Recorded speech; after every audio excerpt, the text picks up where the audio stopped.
Good morning students. कैसे हैं आप लोग?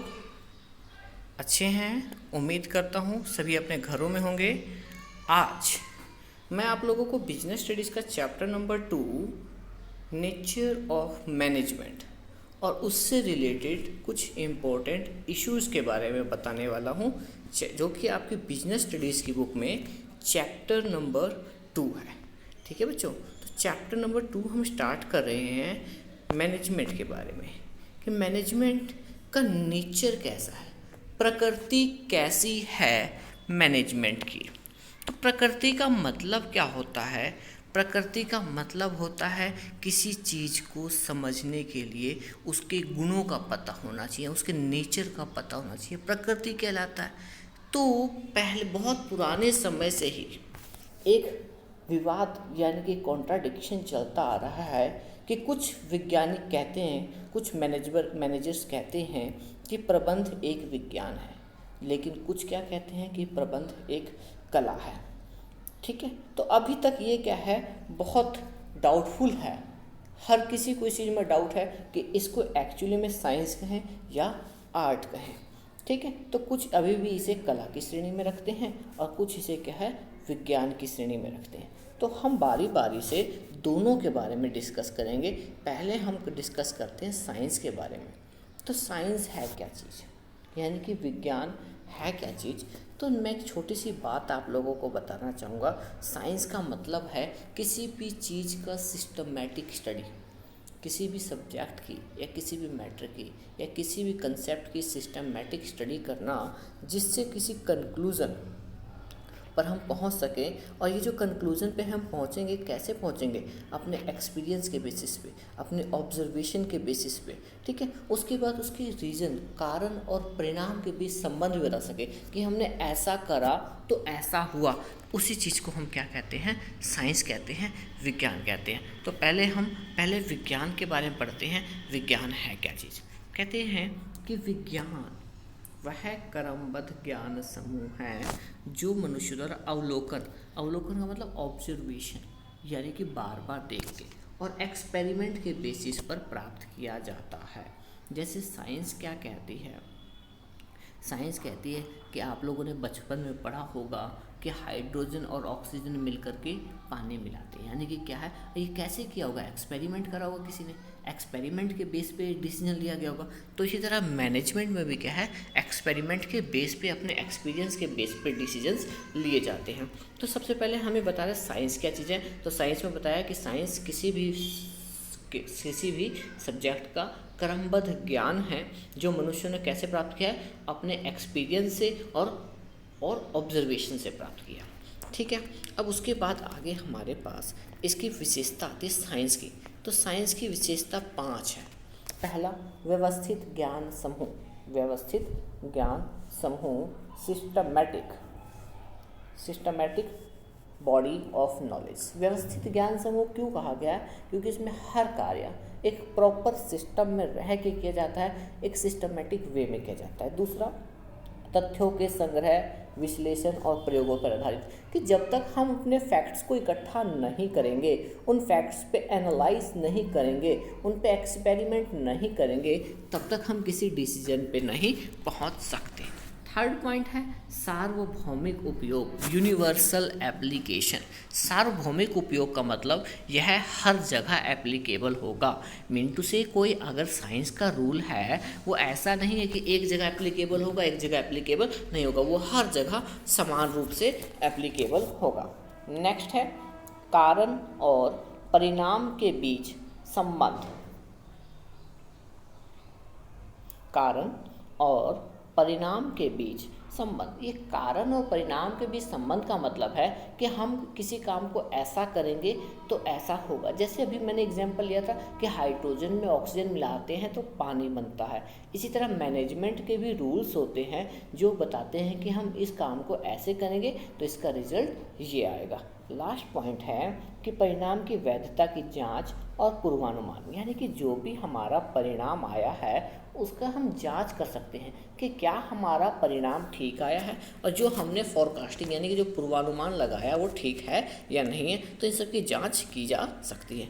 बारी बारी से इन पांचों पॉइंट को पढ़ते हैं। पहला वही पॉइंट, व्यवस्थित ज्ञान समूह। व्यवस्थित ज्ञान समूह में क्या कहा गया? ये कहते हैं साइंस के लिए क्रमबद्ध ज्ञान और व्यवस्थित ज्ञान समूह का होना आवश्यक है। प्रबंध भी एक व्यवस्थित ज्ञान समूह है। ठीक है, मैनेजमेंट भी क्या है? सिस्टमैटिक स्टडी है, सिस्टमैटिक नॉलेज है। जैसे मैनेजमेंट में करते हैं ना, पहले प्लानिंग करते हैं, फिर ऑर्गेनाइजिंग करते हैं, फिर स्टाफिंग, फिर डायरेक्टिंग, फिर कंट्रोलिंग। एक सिस्टमैटिक वे से चलते हैं, तो इसीलिए इसको क्या कहा गया है? एक सिस्टमैटिक बॉडी ऑफ नॉलेज कहा गया है। सेकेंड पॉइंट, तथ्यों के संग्रह और विश्लेषण पर आधारित। जिस तरह साइंस में फैक्ट्स को कलेक्ट किया जाता है, फिर उस पर एनालिसिस किया जाता है, उसी तरीके से मैनेजमेंट में भी जो मैनेजर्स होते हैं अपने एक्सपीरियंस के आधार पे फैक्ट्स को कलेक्ट करते हैं और उस पर क्या करते हैं? एनालिसिस करते हैं और अपने रिजल्ट पे पहुंचते हैं। थर्ड पॉइंट, यूनिवर्सल एप्लीकेशन, सार्वभौमिक उपयोग। ये सार्वभौमिक उपयोग यानी कि हर समय हर परिस्थिति में लागू होगा, ये नहीं कि एक स्पेसिफिक परिस्थिति में लागू होगा। तो ये कहते हैं कि वैज्ञानिक सिद्धांत सत्य पर आधारित होते हैं, उन्हें हर परिस्थिति और हर समय लागू किया जा सकता है, अतः इनका सार्वभौमिक उपयोग संभव है। ठीक है जी, इसमें ये बात होती है। नेक्स्ट पॉइंट पे हम मूव कर रहे हैं, कारण और परिणाम के बीच संबंध। कारण और परिणाम साइंस का तो सबसे बड़ा गुण है कि जब तक कारण और परिणाम के बीच संबंध नहीं होगा हम किसी चीज़ को साइंस नहीं कह सकते। अब जैसे नॉर्मल सी बात है, इस तरह मैनेजमेंट में भी आ जाए। अगर मैं कहूँ कि मैं घटिया सामग्री रॉ मटेरियल का इस्तेमाल करूँगा तो उससे क्या होगा? मेरा तैयार माल भी क्या होगा? घटिया होगा। कारण और परिणाम के बीच कहीं ना कहीं संबंध है। ठीक है, तो इसी को कहते हैं कारण और परिणाम के बीच संबंध होना। ठीक है, नेक्स्ट पॉइंट पे मूव करते हैं, परिणामों की वैधता और जांच एवं पूर्वानुमान संभव। परिणामों की वैधता, कि जो परिणाम हैं हमारे उनको हम वेरीफाई कर सकते हैं। ठीक है, यानी कि जो हमारे रिजल्ट्स आए हैं क्या हम उनको वेरीफाई कर सकते हैं कि ये ठीक है? क्या इससे प्रेडिक्शन, भविष्यवाणी कर सकते हैं, अंदाज़ा लगा सकते हैं? तो हाँ, इस पे हम अंदाज़ा लगा सकते हैं, क्योंकि जो साइंस होती है किस चीज़ पर है? फैक्ट्स पर बेसिस होती है, और जो फैक्ट्स होते हैं उन पे क्या कर सकता है? कंक्लूजन ड्रॉ किए जा सकते हैं। तो इसी तरीके से हम क्या है? अंदाज़ा, जैसे हम कहते हैं कि इस चीज़ की कीमत बढ़ने वाली है, किस हिसाब से हम कहते हैं? हम पिछले डाटा और फैक्ट्स को उठाते हैं और उन डाटा और फैक्ट्स पे क्या करते हैं?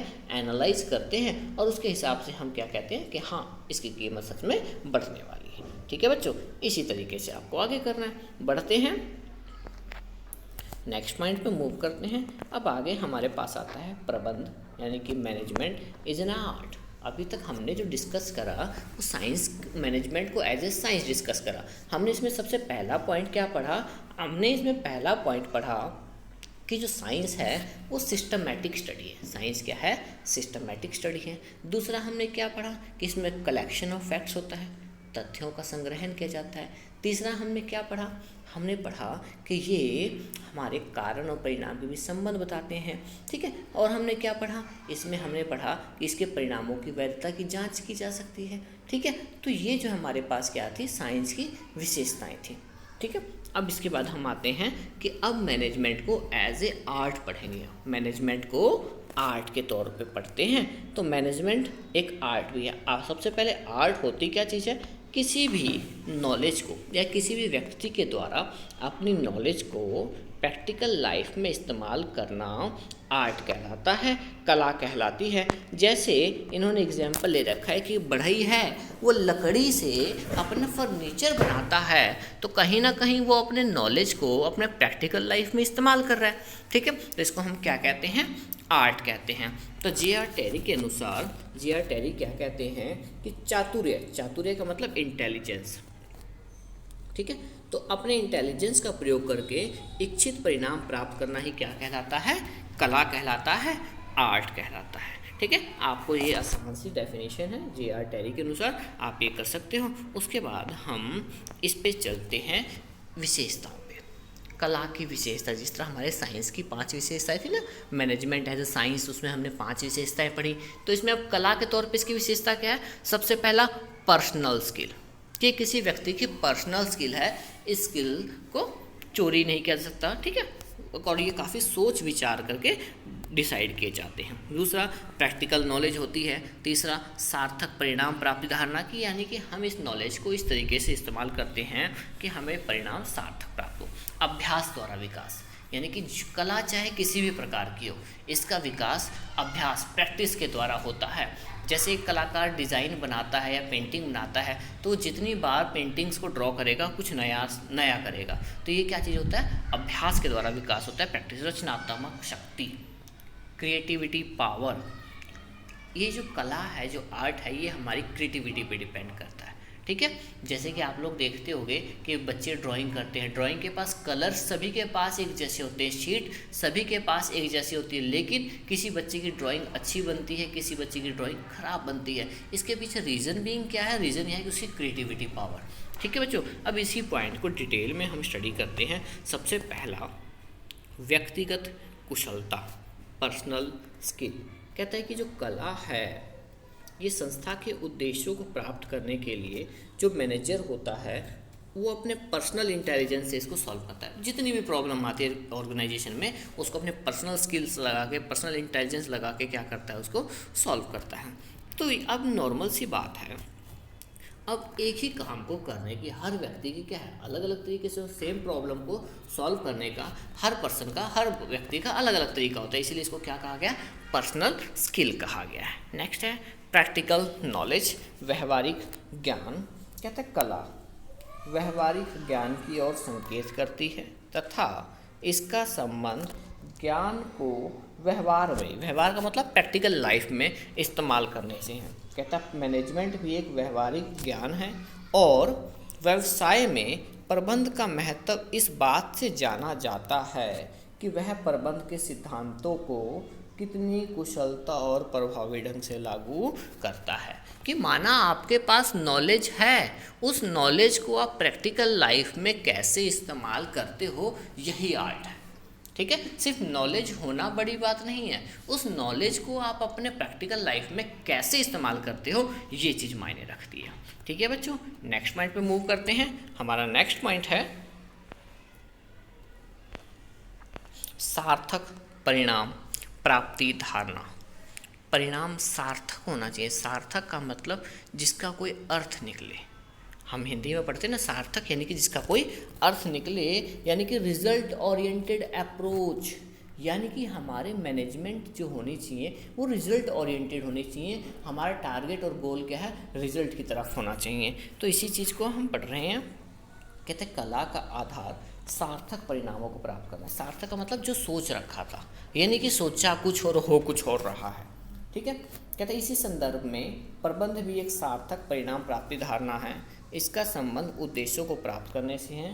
प्रबंध में ये सार्थक परिणाम है, कम से कम इन्वेस्टमेंट करो, यानी कि पैसा कम से कम लगाओ, व श्रम से ज़्यादा लाभ इस्तेमाल, कहते हैं यानी कि पैसा कम से कम लगाओ और मेहनत से ज़्यादा पैसा कमाया जा सके, ठीक है बच्चों। तो ये हमारा क्या था? सार्थक परिणाम प्राप्ति धारणा था। आपको ज़्यादा करने की जरूरत है, इससे 2-2, 3-3 लाइनें इसमें सफिशिएंट होती हैं। नेक्स्ट अभ्यास द्वारा विकास, कि इस चीज़ का जो डेवलपमेंट होता है, जो आपके मैनेजमेंट स्किल्स का डेवलपमेंट होता है, उसका अभ्यास के द्वारा, प्रैक्टिस के द्वारा होता है। जैसे जैसे कोई व्यक्ति अपनी कला को बार बार इस्तेमाल करता है तो उसकी क्या होती है? कला और अभ्यास के द्वारा क्या होती है? सुधरती है। अभ्यास के द्वारा कला क्या होती है? सुधरती है, उसमें इम्प्रूवमेंट आती है, ठीक है। और वो अपनी इच्छा अनुसार इसमें चेंजिंग कर सकते हैं। और देखो ना, जब कोई व्यक्ति एक ही काम को बार बार करेगा तो उस काम का क्या हो जाएगा? एक्सपर्ट हो जाएगा, वो उसका विशेषज्ञ हो जाएगा। इसीलिए कहा जाता है कि जो मैनेजमेंट है वो क्या है? आर्ट है। कि कोई व्यक्ति कहते हैं ना इतने साल से वो मैनेजमेंट में है, यानी कि उसका इतना एक्सपीरियंस है, इतना उसने प्रैक्टिस कर रखा है, ठीक है बच्चों। नेक्स्ट पॉइंट है creativity power. Creativity power means रचनात्मक शक्ति, कि किसी व्यक्ति के पास किसी चीज़ को करने की पावर कैसी है, ठीक है। रचनात्मक शक्ति जो है हर व्यक्ति की भिन्न भिन्न होती है, ठीक है। कहता है कला में रचनात्मक कार्य करने की शक्ति निहित होती है। कला में रचनात्मक कार्य करने की शक्ति निहित होती है, इसी प्रकार प्रबंध में भी प्रभावशाली रचनात्मक कला का गुण होता है, क्योंकि प्रबंध में दूसरे लोगों को अभिप्रेरित करके उनकी क्रियाओं को समन्वय स्थापित करके कार्य को पूरा करवाया जाता है। यानी कि दूसरे लोगों को भी मोटिवेट करके उनके कार्य को अपने उद्देश्य की ओर आकर्षित किया जाता है। ठीक है, तो प्रबंध कोई व्यर्थ क्रिया नहीं है। इसका उद्देश्य ऐसा वातावरण तैयार करना है कि सभी लोग अपने अपने कार्यों को दक्षतापूर्वक यानी कि फुल कैपेसिटी के साथ काम कर सकें। ठीक है बच्चों, तो अभी हमने जो पढ़ा मैनेजमेंट, ठीक है, मैनेजमेंट का एज ए आर्ट पढ़ लिया, मैनेजमेंट एज ए साइंस पढ़ लिया। अब हमारे पास है management as a profession. Management as a profession कि क्या मैनेजमेंट एक पेशा है? तो पेशा होता क्या चीज़ है? पेशा का मतलब होता है उस आर्थिक क्रिया से है जिसमें कोई व्यक्ति अपने विशेष ज्ञान व कुशलता के द्वारा समाज के विभिन्न वर्गों को अपनी सेवाएं उपलब्ध कराता है। एक बार दोबारा रिपीट कर रहा हूँ मैं कि पेशे का मतलब क्या है कि कोई ऐसा व्यक्ति जिसको कोई विशेष ज्ञान प्राप्त हो, विशेष स्किल्स प्राप्त हो और उसके द्वारा वो क्या करे, समाज के लोगों को अपनी सर्विसेज प्रोवाइड करे। ठीक है, और ये आर्थिक क्रिया का मतलब पैसा लेकर के। ठीक है बच्चों, तो जहाँ पे अर्निंग आर्थिक क्रिया की बात हुई वहीं पे इसको पेशा काउंट किया जाएगा कि अगर आपके पास प्रोफेशनल स्किल्स हैं, आप काम कर रहे हो लेकिन वहाँ से आपको अर्निंग नहीं हो रही, तो वो आपका प्रोफेशन नहीं कहलाएगा। चलो जी, तो पढ़ते हैं एक बार वेबस्टर के अनुसार। कहता पेशा वह व्यवसाय है जिसके अंतर्गत एक व्यक्ति विशिष्ट ज्ञान प्राप्त करके दूसरे व्यक्ति को निर्देशन और मार्गदर्शन देता है। जैसे इसमें कह सकते हैं एक एडवोकेट, एक वकील जिसको कहते हैं, लॉयर कहते हैं, वकील भी कहते हैं, एडवोकेट भी कहते हैं, एक चार्टर्ड अकाउंटेंट, एक MBA मैनेजर, एक बोर्ड ऑफ डायरेक्टर, या फिर हम इसमें डॉक्टर, इसमें हम टीचर्स, इन सभी को हम प्रोफेशनल्स में काउंट करते हैं। इनका क्या होता है, एक पर्टिकुलर बोर्ड होता है। ठीक है, अब हमारे पास नेक्स्ट पॉइंट आता है, ये पेशे का एक मीनिंग देख लेते हैं। पेशे का अर्थ उस आर्थिक क्रिया से है जो एक व्यक्ति विशेष ज्ञान और कुशलता प्राप्त व्यक्ति द्वारा समाज के विभिन्न वर्गों की निष्पक्ष सेवा करने के लिए की जाती है। निष्पक्ष सेवा, ठीक है, सब एक समान है, किसी के साथ भेदभाव नहीं करना। ठीक है बच्चों, नेक्स्ट पॉइंट पे मूव करते हैं।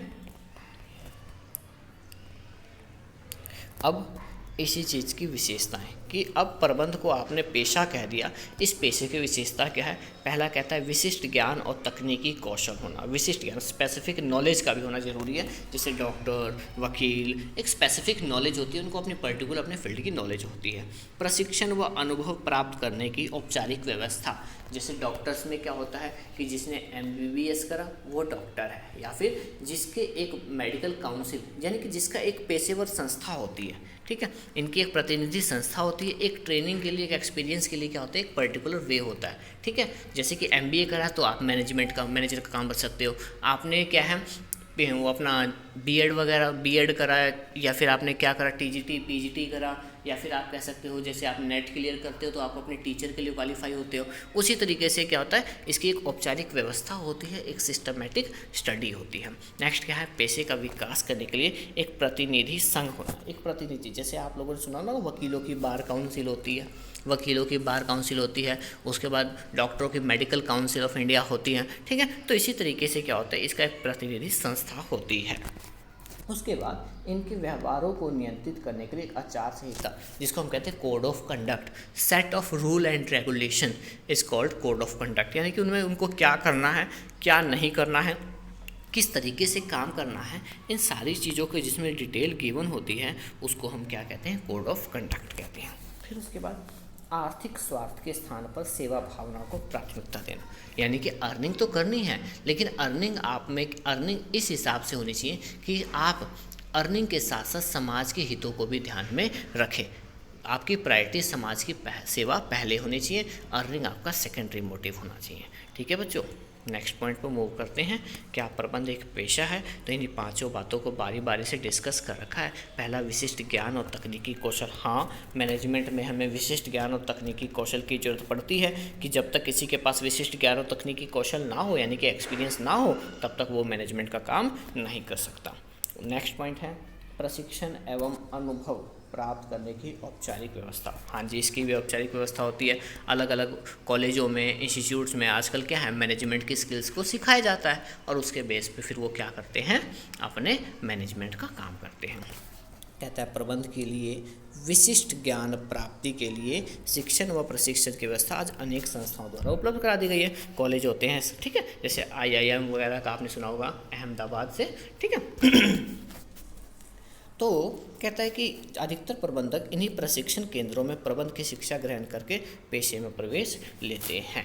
ठीक है बच्चों, तो बस ज़्यादा नहीं, इतना ही आपको करना है। अब अगले पॉइंट पर मूव करते हैं। प्रतिनिधि पेशेवर संघ का होना। जैसे मैंने आपको बताया था कि इनका क्या होता है, एक ऑर्गेनाइजेशन होता है जो क्या करता है, इनके एक्टिविटीज़ को कंट्रोल करता है और उनकी संस्था के डेवलपमेंट के लिए काम करता है। ठीक है, उनका काम क्या होता है, अपने सदस्यों के व्यवहार को नियंत्रित करना, और क्या काम होता है, अपने पेशे की विभिन्न क्रियाओं को मार्गदर्शन के लिए आचार संहिता तैयार करना, कोड ऑफ कंडक्ट, जो रूल रेगुलेशन की बात कर रहे थे ना, वो यही जो इनकी संस्था होती है वो करती है। जैसे CA की होती है, ICWI होती है, ठीक है, ICAI होती है, वो कोस्ट अकाउंटेंट के लिए क्या होती है, ICWI होती है। ठीक है, तो इनकी प्रतिनिधि पेशेवर संस्था होती है।